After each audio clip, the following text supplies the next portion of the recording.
चलिए ध्यान दीजिएगा, कॉपी खोलिए फटाफट।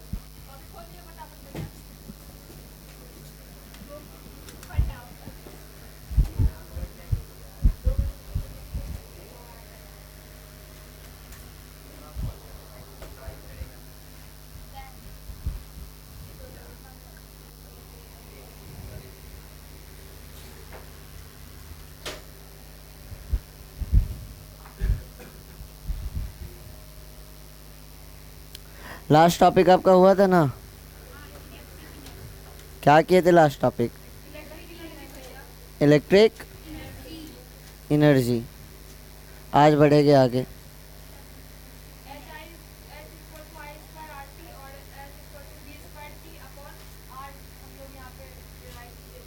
ध्यान दीजिएगा, लास्ट जो हमारा टॉपिक हुआ था वो टॉपिक हुआ था आपका इलेक्ट्रिक एनर्जी। लास्ट हमारा टॉपिक क्या हुआ था? Electric energy. इलेक्ट्रिक एनर्जी हम लोग देखे थे कि अगर किसी सर्किट का रेजिस्टेंस कितना था? आर, और इसे भी वोल्ट के क्या से कनेक्ट करके रखे थे? बैटरी से। इसे क्या से कनेक्ट रखे थे? भी वोल्ट के बैटरी से।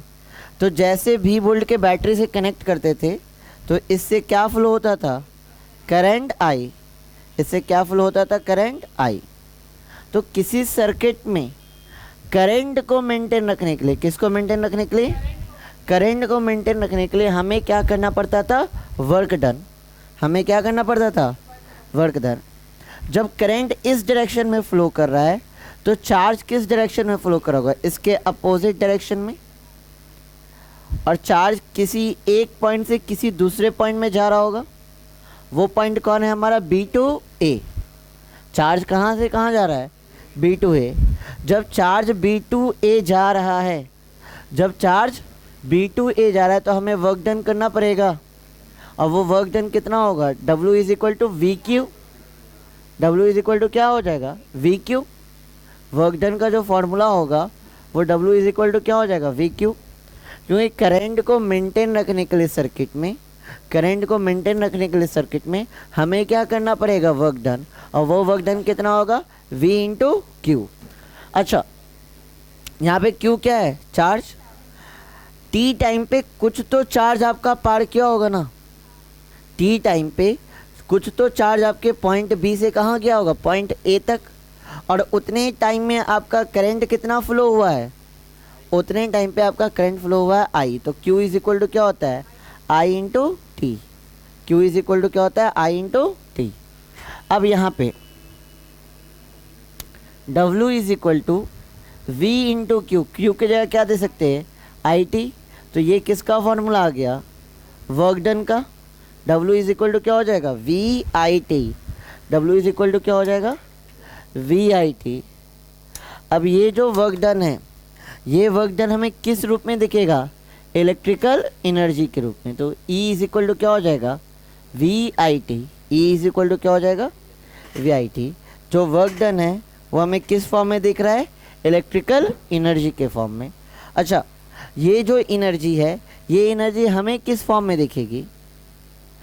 सर्किट में हमें ये एनर्जी किस रूप में देखने को मिलेगी? हीट के रूप में। ये एनर्जी किस रूप में देखने को मिलेगी?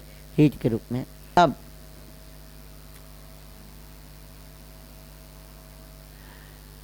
E इज इक्वल टू क्या निकाले थे? VIT। क्या निकाले? VIT। ओम्स लॉ पढ़े थे ना। V इज इक्वल टू क्या था? IR था। V इज इक्वल टू था IR। जहाँ पर V है उसकी जगह क्या रख सकते हैं? I into R। इंटू में क्या है? IT। तो E इज इक्वल टू हो जाएगा I square RT। I square RT। तो यहाँ से एनर्जी का फॉर्मूला क्या आ गया? I square RT।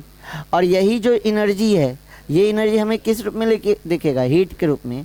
तो ये क्या हो जाएगा? H is equal to I square RT। ठीक है। अब ओम्स लॉ में हमने ये भी पढ़ा है कि I इज इक्वल टू क्या होता है? V by r. I is equal to क्या होता है? V by r. तो H इज इक्वल टू हो जाएगा जहाँ पर आई है उसके जगह रख सकते हैं v बाई आर का होल स्क्वायर इंटू क्या हो जाएगा आर टी। तो h इज इक्वल टू क्या हो जाएगा v स्क्वायर अपॉन में r square into r into t. R से आर एक आर कैंसिल, तो h इज इक्वल टू क्या हो जाएगा v स्क्वायर टी अपॉन में आर। तो ये आपका क्या आ गया एनर्जी का फॉर्मूला। क्लियर है? यहाँ तक लास्ट क्लास में पढ़े थे। यहाँ तक में किसी को कोई डाउट है तो पूछिए, आज आगे बढ़ेंगे। यहाँ तक में किसी को डाउट है तो पूछ लीजिए। हाँ बोलिए। v इज इक्वल टू यहाँ i is equal to q t ये बोल रहे हैं। तो कहाँ पे? यहाँ। हाँ यहाँ करें तो यही फॉर्मूला आएगा ना। आई की वैल्यू अगर यहाँ पे रख दीजिएगा v अपॉन में आर, तो यही फॉर्मूला v स्क्वायर अपॉन में आर इंटू टी, यही फॉर्मूला आएगा। फॉर्मूला घुमा फिरा के आपका 3 आएगा। 3 आपका एनर्जी का फॉर्मूला याद रखना है। फर्स्ट हो गया e is equal to v i t, second हो गया e is equal to i square r t, third हो गया e is equal to v square t upon में आर।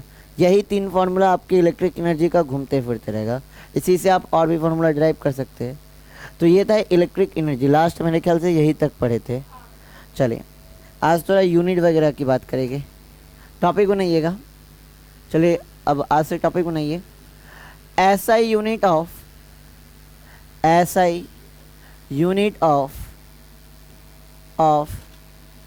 Electric energy.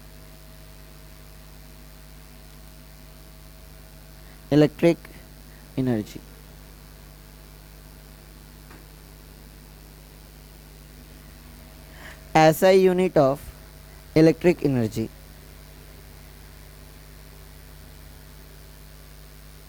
कोई बता सकते हैं?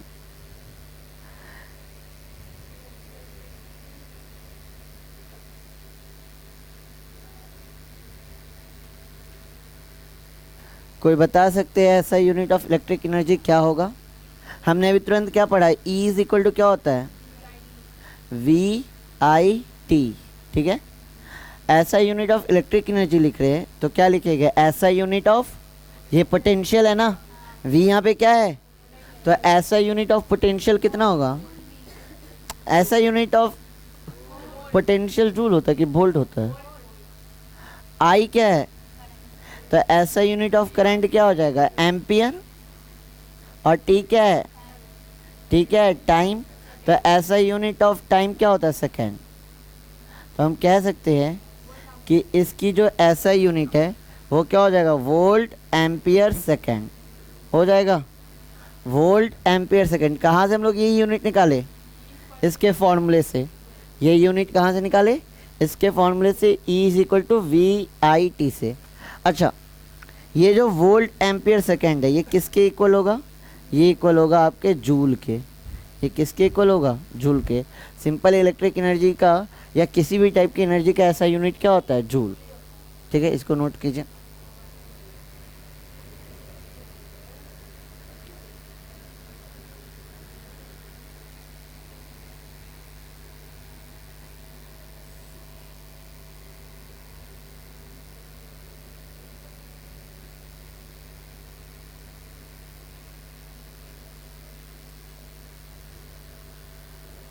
हो गया?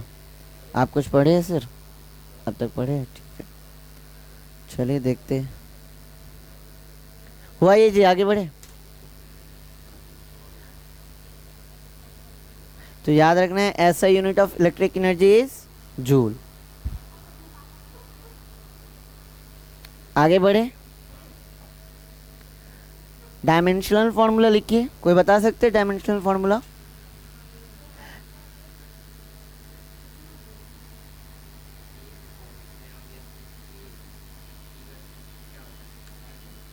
डायमेंशनल फॉर्मूला कोई बता सकते हैं?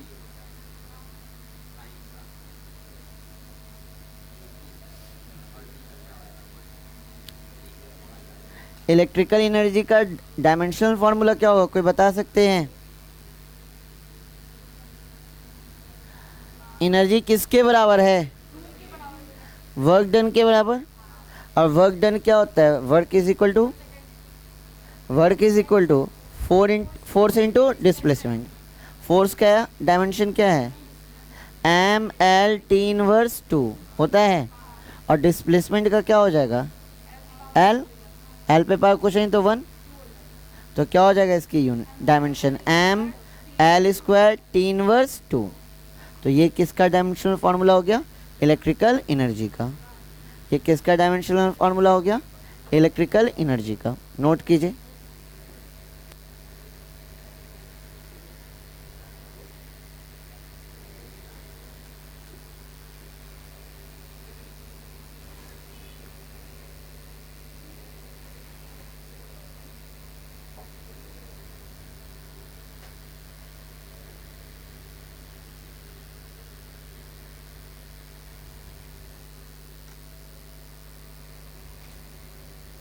हो गया, चले। अब होता क्या है, नहीं हुआ, हो गया सबका। होता क्या है, हम तो पढ़े कि ऐसा यूनिट ऑफ एनर्जी क्या होता है, जूल। कभी कभी आपके एनर्जी को कैलोरी में भी बोलता है निकालने। एनर्जी को क्या में बोलता है, कैलकुलेट करने, कैलोरी। अब कैलोरी में जब कैलकुलेट करने बोलता है तब क्या डाटा होता है, यही याद रखना है। याद रखिएगा, अगर आपसे एनर्जी क्या में बोले निकालने, कैलोरी में, क्या में बोले कि आप जूल में ना कैलकुलेट करके क्या में कैलकुलेट कीजिए, कैलोरी में। तब एनर्जी का जो फॉर्मूला होता है, एनर्जी इज इक्वल टू क्या होता है, वर्क डन होता है। एनर्जी किसके इक्वल होता है, वर्क डन। लेकिन अगर कैलोरी में अगर आपसे बोलेगा निकालने, आपसे क्या में बोलेगा निकालने, कैलोरी में, तो आपको जे से आपको क्या लगाना होगा, डिवाइड। जे से आपको क्या लगाना होगा, डिवाइड। हाँ, अब यहाँ पे क्वेश्चन उठता है कि जे क्या है, क्वेश्चन मन में उठ रहा होगा, जे क्या है, where J is the joule constant. हाँ, J is the joule constant, where J is the joule constant. इसकी वैल्यू कितनी होती है सर, कांस्टेंट है, कुछ तो वैल्यू होगी, तो इसकी वैल्यू होती है 4.8 जूल पर कैलोरी। कितनी वैल्यू होती है, 4.8 जूल पर कैलोरी। तो जब आपके एनर्जी में, एनर्जी इज इक्वल टू क्या था, वर्क डन, उसमें किससे डिवाइड लगाएंगे, जूल कांस्टेंट से, तब जो एनर्जी आएगी वो किस में आएगी, आपकी कैलोरी में। वो एनर्जी किस में आएगी, कैलोरी में। तो आपका हम यहाँ से फॉर्मूला लिख सकते हैं। अगर हमें कैलोरी के फॉर्म में लिखना है तो एनर्जी के फॉर्मूला होगा, एनर्जी का फॉर्मूला होगा E is equal to VIT upon में J। कैलोरी में अगर कैलकुलेट करने बोलेगा तो एनर्जी का फॉर्मूला क्या होगा, VIT अपॉन में J। एक और फॉर्मूला क्या होगा, I स्क्वायर RT अपॉन में J। ये भी तो हो सकता है, I स्क्वायर RT था ना, अपॉन में क्या हो J। एक और क्या हो सकता है, V square into T upon में RJ। तो इस तरह से अगर आपको क्या में, जूल से क्या में कन्वर्ट करने बोले, जूल से अगर कन्वर्ट करने बोले कैलोरी में, तो हम इस तरह से फॉर्मूले का यूज़ कर सकते हैं। आपका है एक क्वेश्चन है, NCERT में एक क्वेश्चन है इस पे, इस बेस पे। हाँ, कैलोरी में आपसे मांग रहा है, एनर्जी तो कैलकुलेट करने बोल रहा है, लेकिन एनर्जी को किस फॉर्म में मांग रहा है, कैलोरी में। तो जहाँ भी एनर्जी आपसे कैलोरी में मांगेगा, सिंपली जूल से तो हम लोग निकाल लेंगे, लेकिन अगर कैलोरी में अगर हमसे मांगेगा तो हमें जे से क्या लगाना होगा, जैसे क्या लगाना होगा, डिवाइड। तो याद रखना है कि जे है क्या, तो जे इज़ द जूल कांस्टेंट, जिसकी वैल्यू कितनी होती है, 4.8 जूल पर कैलोरी, 4.8 जूल पर कैलोरी। तो देखिए यहाँ पे ध्यान दीजिएगा, यहाँ पे अगर जे की वैल्यू, अगर यूनिट क्या रखेंगे, जूल पर कैलोरी रखेंगे, तो ये कैलोरी उठ के कहाँ जाएगा, ऊपर जाएगा, होगा ना। और वर्क का तो यूनिट पहले से क्या होता है, जूल होता है, जूल से जूल कैंसिल हो जाएगा, तो क्या में कन्वर्ट हो जाएगा, कैलोरी में। आ रहा है बात समझ कि नहीं। वर्क का यूनिट क्या होता है, जूल, और ये जो जे है ये है क्या, जूल्स कांस्टेंट, जिसका यूनिट क्या है, जूल पर कुलाम। तो कुलाम ऊपर जाएगा, जूल से जूल कैंसिल हो जाएगा, आ जाएगा कैलोरी में। नोट कीजिए इसको।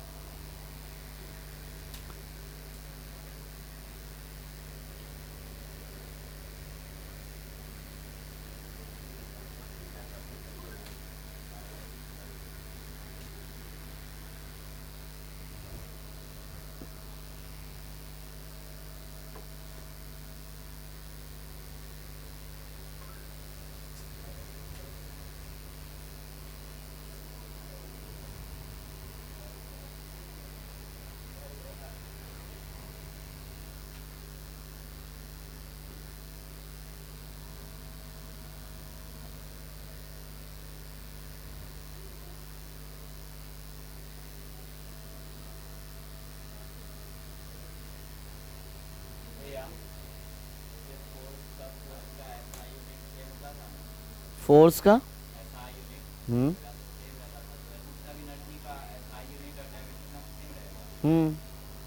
हाँ, चाहे जैसा भी हो, हाँ चेंज हो सकता है दूसरे फॉर्म में। हाँ, कंजर्वेशन ऑफ एनर्जी। आगे बढ़े, याद रखिएगा जूल्स आपके कैलोरी में कन्वर्ट करने के लिए कितने से डिवाइड लगाते हैं, जे से। और जे की वैल्यू को भी याद रखिएगा, जे की वैल्यू कितनी होती है 4.8। जे की वैल्यू क्या होती है 4.8।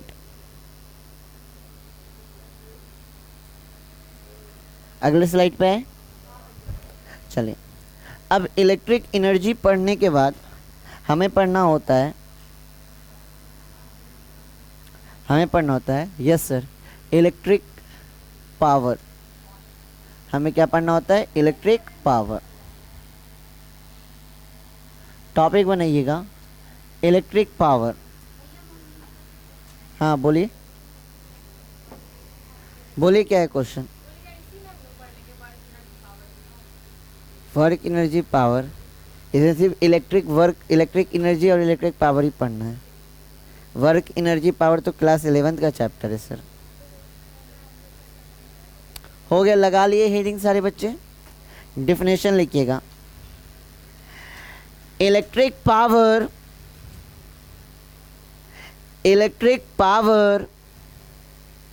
can be defined in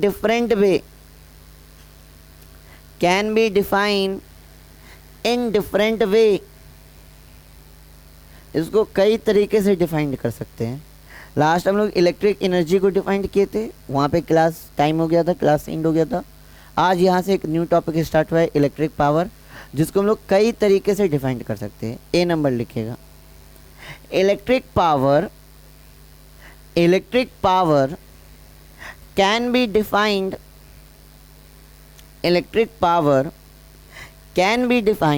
as the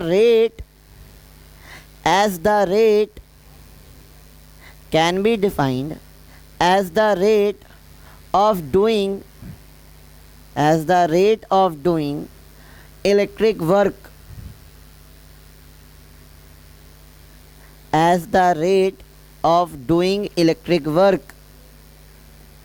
एक तो ये तरीका है इसको डिफाइन करने का कि इलेक्ट्रिक पावर क्या है, रेट ऑफ डूइंग वर्क। हाँ, रेट ऑफ डूइंग वर्क, हाँ जिस हिसाब से आप वर्क कर रहे हैं वो आपका पावर है। सेकंड कीजिएगा, b number, electric power is defined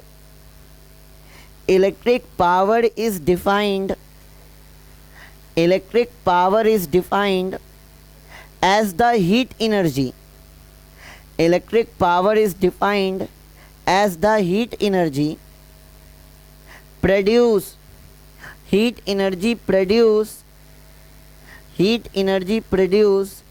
per unit time.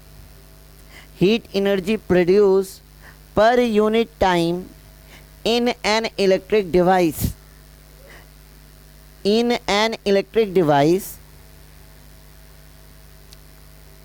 When current I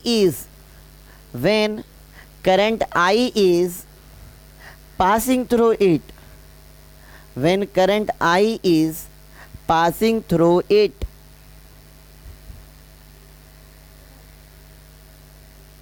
ध्यान दीजिएगा, हमें पता है कि अगर किसी सर्किट में या किसी भी कंडक्टर में आपका क्या फ्लो कर रहा है, करंट।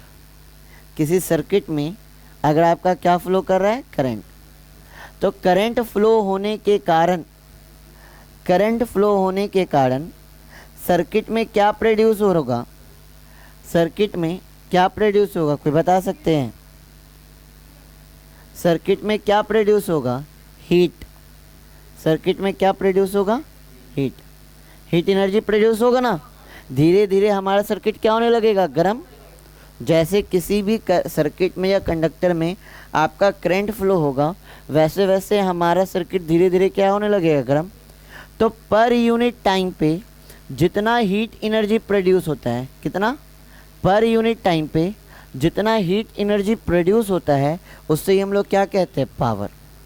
या पर यूनिट टाइम पे जितना वर्क डन होता है उससे भी हम लोग क्या कहते हैं, पावर। तो पावर को दो तरीके से डिफाइन कर सकते हैं। एक तो लिख सकते हैं P इज इक्वल टू डब्ल्यू अपॉन में टी, पर यूनिट टाइम पे जितना भी वर्क डन हो रहा है, या rate of doing work is called electric power. एक तो ये हो गया P इज इक्वल टू डब्ल्यू अपॉन में टी। एक आपका होता है पर यूनिट टाइम पे जितना भी एनर्जी प्रोड्यूस हो रहा है, तो P इज इक्वल टू हो जाएगा E अपॉन में t. P is equal to क्या हो जाएगा, E अपॉन में टी। तो ये दो फॉर्मूला हम लोग किसका ध्यान में रखना है, पावर का। P इज इक्वल टू डब्ल्यू अपॉन में टी और P इज इक्वल टू क्या हो जाएगा, E अपॉन में टी। दोनों किसको रिप्रेजेंट करेगा, पावर को।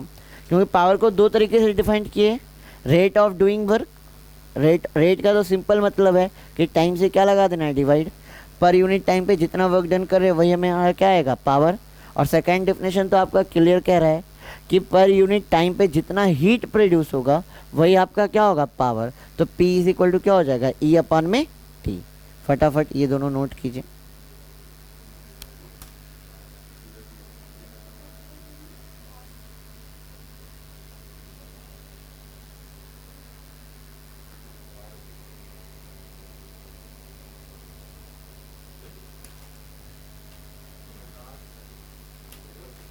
ये सिर्फ ये फॉर्मूला नोट कीजिए ना। नहीं,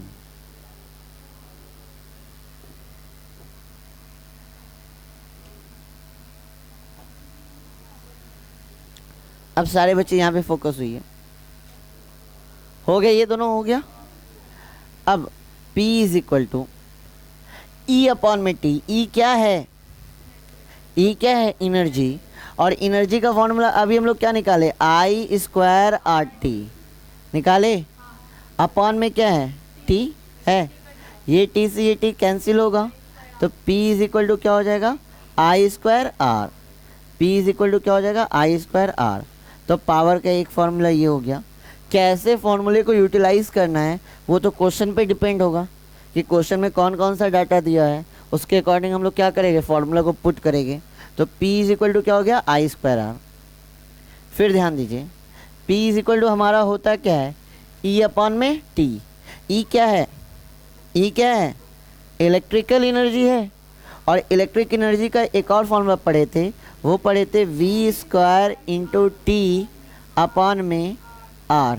और पहले से यहाँ पे क्या है, T, तो ये T से ये T कैंसिल होगा, तो P इज इक्वल टू क्या हो जाएगा, V स्क्वायर अपॉन में R।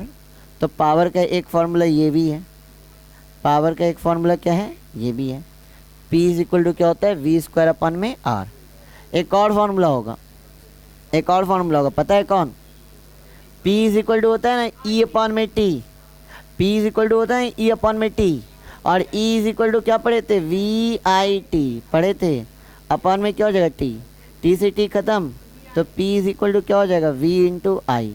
तो पावर का एक और डेफिनेशन हो गया, पावर का एक और डेफिनेशन हो गया। पावर जो है वो प्रोडक्ट होता है किसका, पोटेंशियल और करंट का। V इंटू आई है ना, V क्या है, इलेक्ट्रिक पोटेंशियल, और I क्या है, इलेक्ट्रिक करंट। तो इन दोनों के प्रोडक्ट से जो डाटा मिलता है वो डाटा आपका क्या आता है, इलेक्ट्रिक पावर। वो डाटा आपका क्या मिलता है, इलेक्ट्रिक पावर। नोट कीजिए तीनों फॉर्मूला को।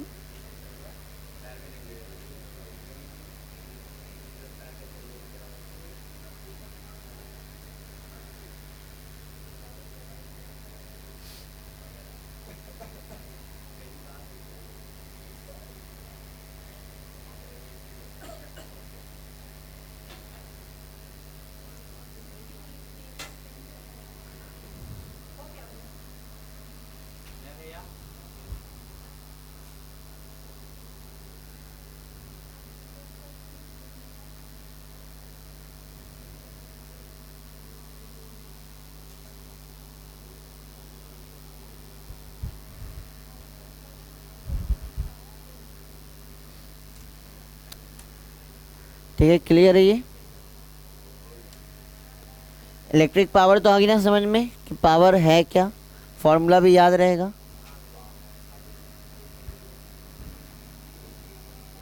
आगे है अगले क्वेश्चन पे, सॉरी अगले टॉपिक पे आते, ध्यान दीजिएगा। अब नीचे लिखिएगा एक और डेफिनेशन, पहले पावर का लिखिएगा तब आगे बढ़ेगा। लिखिएगा electric power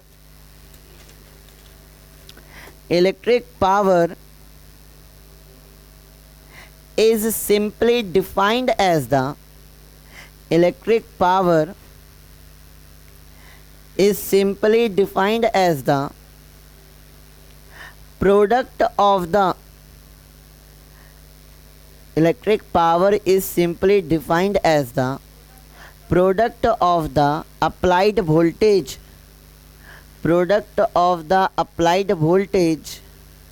and current flowing through the circuit. Electric power is simply defined as the product of the applied voltage and current flowing through the circuit.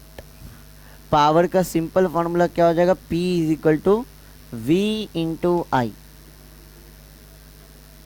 Product of electric potential and electric current, product of electric potential and electric current, V into I हो गया। आगे बढ़ते हैं, चले ध्यान दीजिएगा। कोई बता सकते हैं SI unit, SI unit of electric power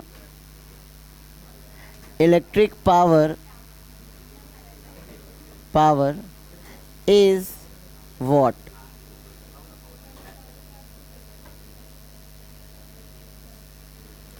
क्या होता है ऐसा यूनिट, क्या होता है वॉट। ऐसा unit of electric power is what.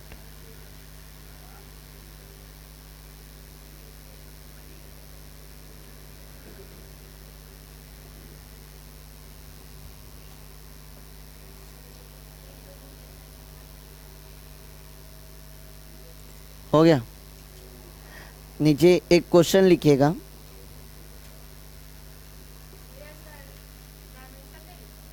Dimension नहीं लिख लीजिएगा, आप खुद से कर लीजिएगा, कर वही बता दे, डायमेंशन भी बता दे। अब बोल दी तो बता ही देते हैं। डायमेंशनल फॉर्मूला लिख लीजिए।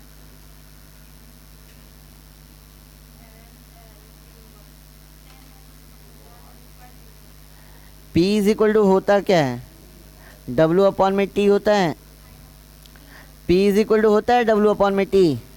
W क्या है, वर्क या एनर्जी। एनर्जी का डायमेंशन अभी निकाल लेते हैं, क्या निकाल लेते हैं, M L square T inverse 2 निकाल लेते हैं, M L square T inverse 2 upon में क्या है यहाँ पे टाइम का डायमेंशन क्या हो जाएगा T, कुछ नहीं तो पावर 1 है, ऊपर जाएगा तो क्या हो जाएगा माइनस होगा, प्लस 1 है ऊपर जाएगा माइनस 1 होगा, बेस से में पावर जुड़ जाएगा, क्या हो जाएगा M L square T inverse 3, M L square T inverse 3।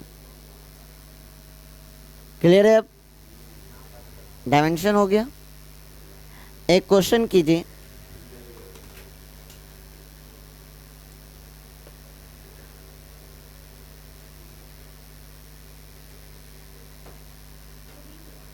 बोले लिखिएगा define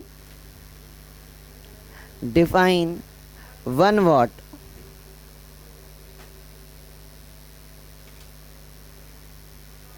defined 1 watt.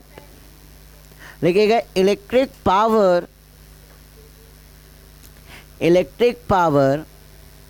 is said to be 1 watt, is said to be 1 watt. Electric power is said to be 1 watt if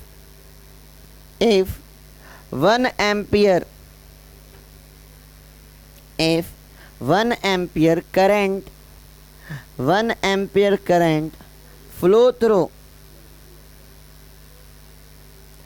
is 1 if 1 ampere current flow through an electric circuit when a potential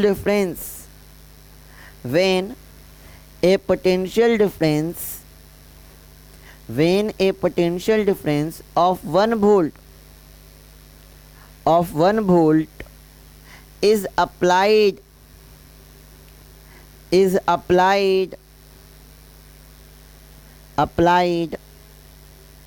across it simply क्या हो जाएगा 1 watt is equal to क्या हो जाएगा 1 volt ampere 1 watt is equal to क्या हो जाएगा 1 volt ampere 1 watt is equal to हो जाएगा 1 वोल्ट एम्पियर। अगर किसी सर्किट में ध्यान दीजिएगा 1 वॉट का सिंपल मतलब है यदि किसी सर्किट में कितना करंट फ्लो कर रहा हो 1 एम्पियर कितना करंट फ्लो कर रहा हो 1 एम्पियर कब जब उस बैटरी की पोटेंशियल कितनी हो 1 वोल्ट। अगर किसी सर्किट की बैटरी की पोटेंशियल 1 वोल्ट है और इस 1 वोल्ट के पोटेंशियल में उस सर्किट में कितना करंट फ्लो कर रहा हो 1 एम्पियर करंट फ्लो कर रहा हो तो उस सर्किट की जो पावर होगी वो पावर क्या होगी 1 वॉट होगी। क्लियर है? Across it. अब ध्यान दीजिएगा ये जो वॉट है ना ये स्मॉल यूनिट है। वॉट जो है आपका क्या है स्मॉल यूनिट है। जनरली हम लोग वॉट का यूज़ करते नहीं हैं। हम लोग किसका यूज़ करते हैं ध्यान दीजिएगा हम लोग यूज़ करते हैं किलो वॉट का। Kilo watt. हम लोग किसका यूज़ करते हैं मेगा वॉट का। हम लोग किसका यूज़ करते हैं मेगा वॉट का। हम लोग किसका यूज़ करते हैं हॉर्स पावर का। हम लोग किसका यूज़ करते हैं हम लोग यूज़ करते हैं किलोवाट मेगावाट और हॉर्स पावर। ध्यान दीजिएगा 1 किलोवाट इज इक्वल टू होता है 1 किलोवाट इज इक्वल टू होता है 10 पे power 3 watt. 1 kilowatt is equal to क्या होता है 10 पे power 3 watt. 1 megawatt is equal to होता है 10 पे पावर 6 वॉट। 10 पे पावर 6 वॉट। और 1 horsepower is equal to होता है 746 वॉट। 746 वॉट। नोट कर लीजिए।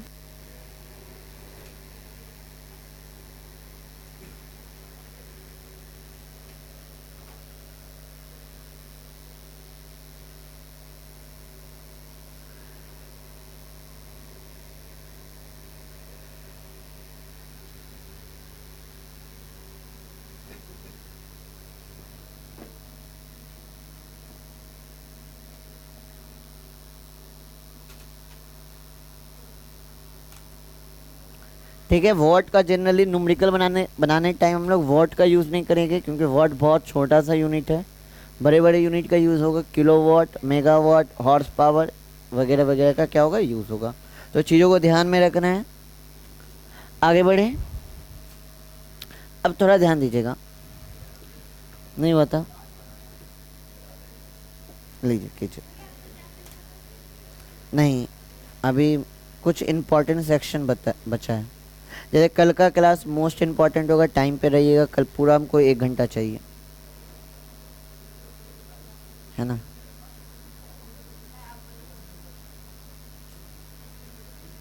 बड़े हो गया अब ध्यान दीजिएगा। अच्छा P इज इक्वल टू हमने क्या पढ़ा था E अपॉन में T पढ़ा। ठीक है तो E इज इक्वल टू क्या हो जाएगा PT हो जाएगा। PT क्या है P क्या है पावर और T क्या है टाइम। तो इलेक्ट्रिक एनर्जी का ध्यान दीजिएगा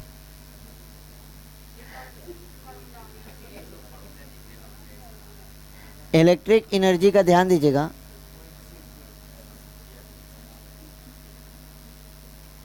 इलेक्ट्रिक एनर्जी का एक और यूनिट होता है, इसको ऐसे लिखते हैं, unit of electric energy, unit of electric energy, unit of electric energy. ठीक है, ये यूनिट होता है क्या है आपका, ये यूनिट होता है किलोवाट आवर। ये यूनिट क्या होता है, किलोवाट आवर।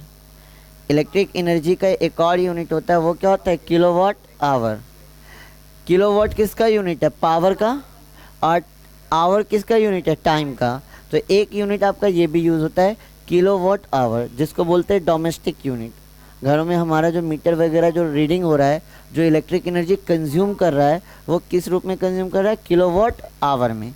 अच्छा, कोई बता सकते हैं 1 किलोवाट आवर किसके बराबर होता है, 1 किलोवाट आवर किसके बराबर, 3.6 इंटू 10 पे पावर 6 जूल।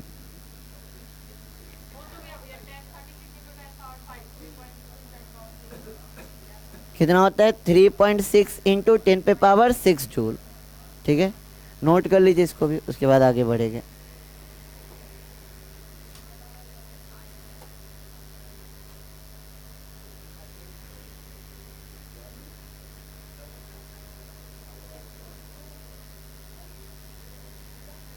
कैसे ये आए, इसमें कोई दिक्कत नहीं ना है।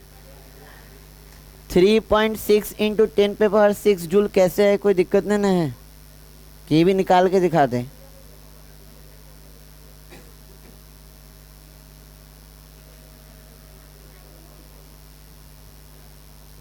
ये भी निकाल के दिखा दे कि समझ गए हैं।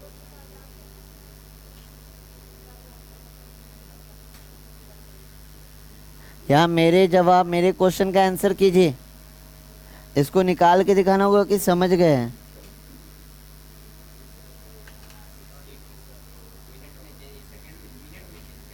सेकंड में ना, आगे बढ़े, चलिए टॉपिक बनाइएगा, टॉपिक बनाइएगा जूल्स लॉ ऑफ हीटिंग। चलिए ध्यान दीजिए, टॉपिक बनाइए joules law of heating.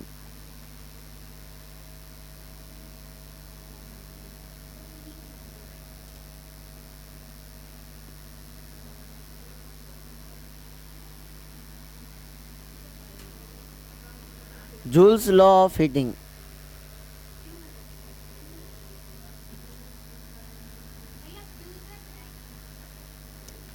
Joules law of heating.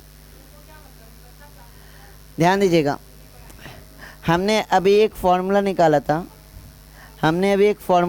था, हीटिंग एनर्जी का। वो क्या निकाले थे, H is equal to i square r t निकाले थे ना।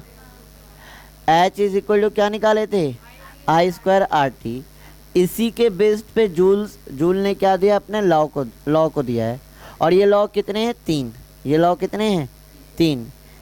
एक नंबर लिखिएगा, first law of heating, first law of Joule's law of heating कीजिएगा। First law of Joule's law of heating.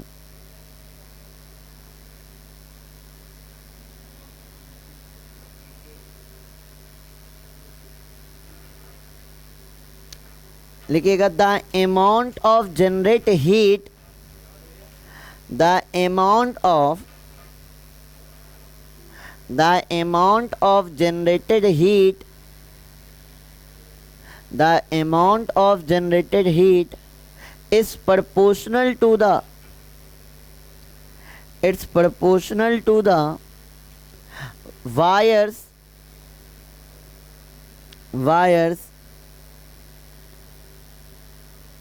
proportional to the wires electrical resistance, wires electrical resistance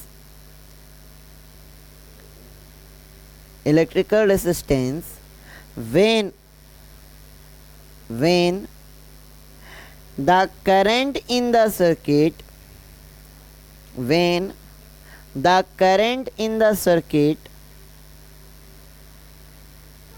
when the current in the circuit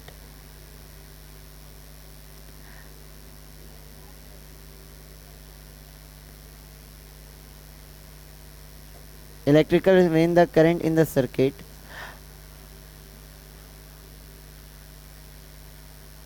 the amount of generated heat is proportional to the wires the amount of the generated heat is proportional to the wires electrical resistance when the current in the circuit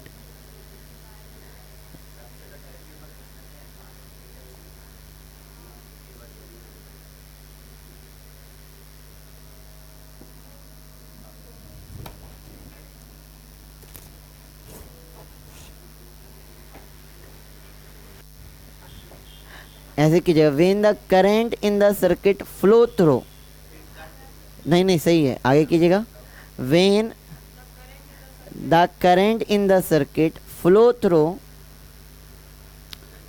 through is not change flow through is not change हाँ flow through is not change ध्यान दीजिएगा first law आपका क्या कह रहा है Joule's first law of heating ये कह रहा है कि किसी सर्किट में जो हीट प्रोड्यूस हो रहा है किसी सर्किट में जो हीट जो प्रोड्यूस हो रहा है वो डायरेक्टली प्रोपोर्शनल है किसके रेसिस्टेंस आर के वो डायरेक्टली प्रोपोर्शनल किसके है रेसिस्टेंस आर के कंडीशन है बट कंडीशन क्या है कंडीशन ये है कि I and T do not change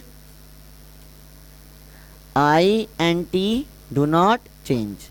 तो first law of Joule's law of heating ये कह रहा है कि H डायरेक्टली प्रोपोर्शनल किसके है R के H डायरेक्टली प्रोपोर्शनल किसके है कंडीशन क्या है I and T do not change मतलब करंट और टाइम को अगर चेंज ना किया जाए तो H डायरेक्टली प्रोपोर्शनल किसके हो जाता है R के नोट कीजिए कोई फर्क नहीं पड़ेगा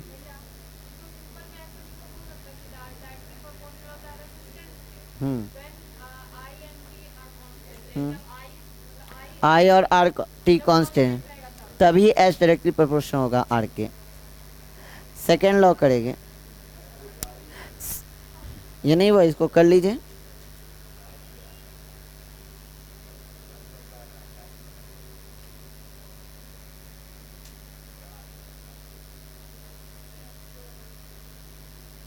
बोले सेकेंड लॉ लिख के डैश दीजिएगा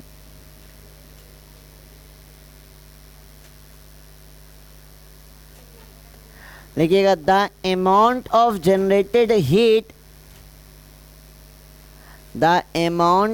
generated heat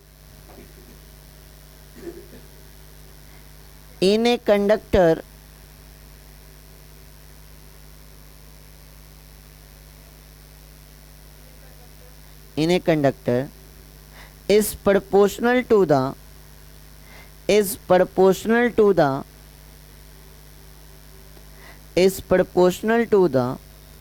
square of the current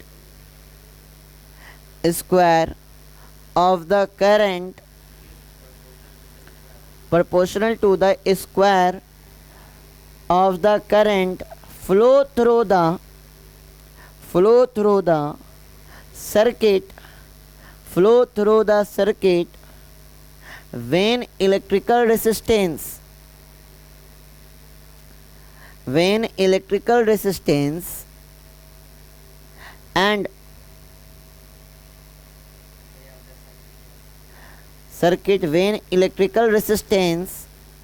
and current supply is remain constant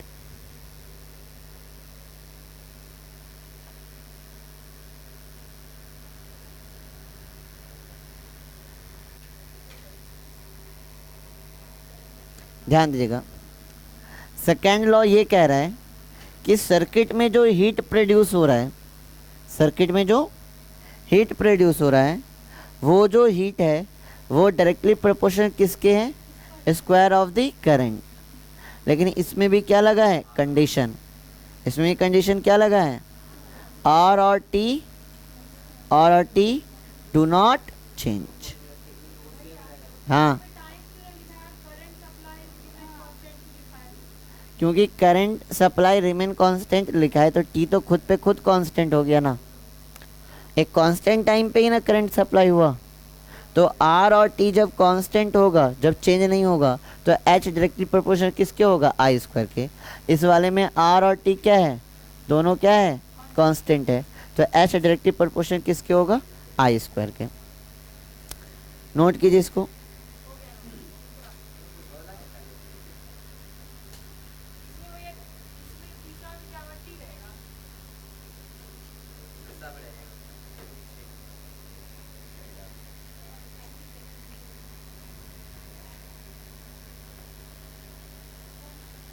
हो गया, चलिए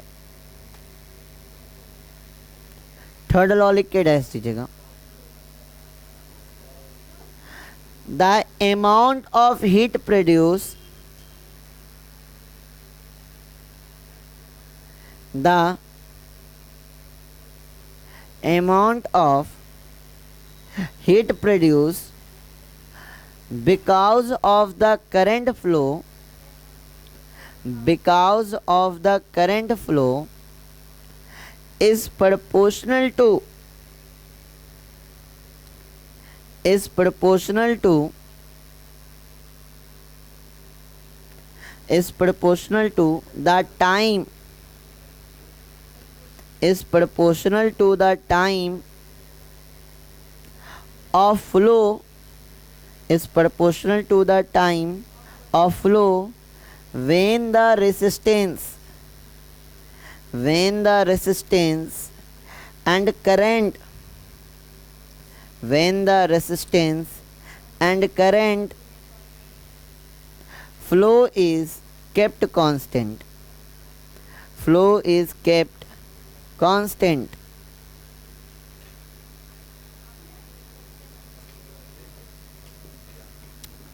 अब अगर आपका करंट और रेसिस्टेंस क्या हो जाए, करंट और रेसिस्टेंस क्या हो जाए, कांस्टेंट, तो टी आपका क्या हो जाएगा, हीट के क्या हो जाएगा, डायरेक्टली प्रोपोर्शनल। समझ रहे हैं, यहाँ पे क्या क्या कांस्टेंट है, I and T, sorry I and R do not change.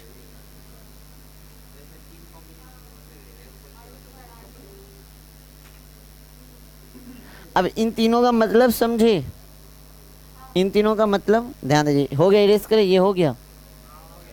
चलिए first law, second law, third law क्या कह रहा है इसको समझते हैं।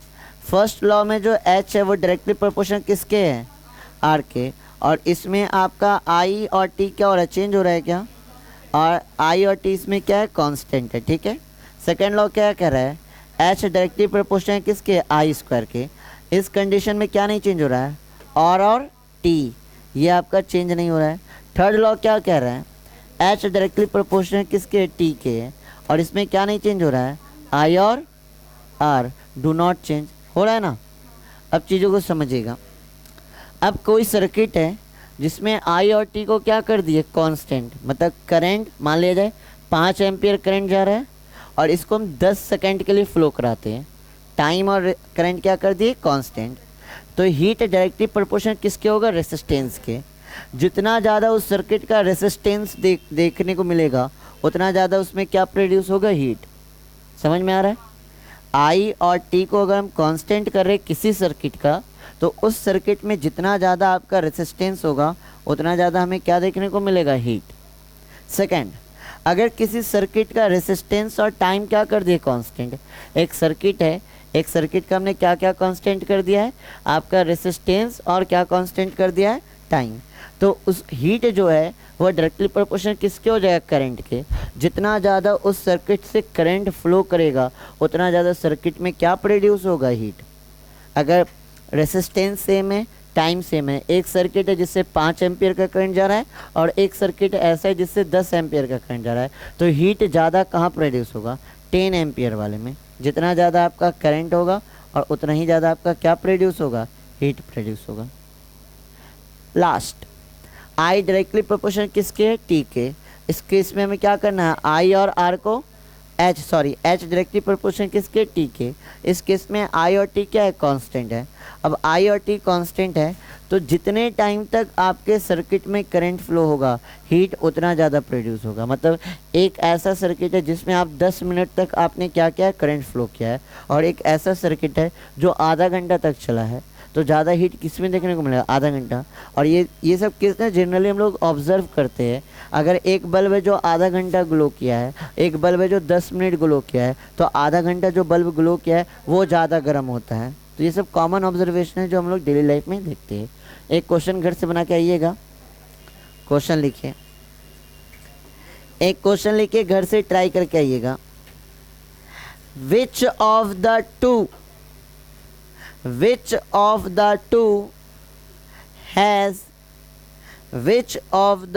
has higher resistance? Which of the two has higher resistance? A number question कीजिएगा। 100 वाट हीटर, 100 वाट बोल रहे, सॉरी, 1000 वाट हीटर और बी नंबर क्वेश्चन कीजिए। 100 watt bulb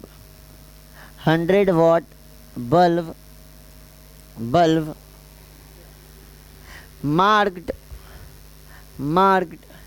230 volt, marked for 230 volt,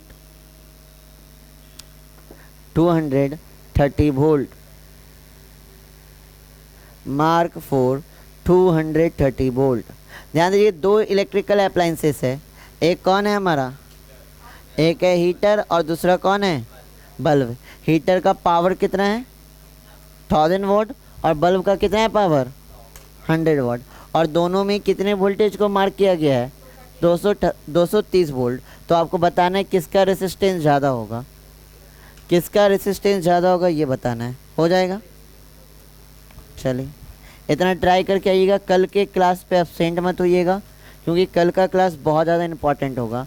कल पढ़ेंगे इलेक्ट्रोमोटिव फोर्स और टर्मिनल वोल्टेज।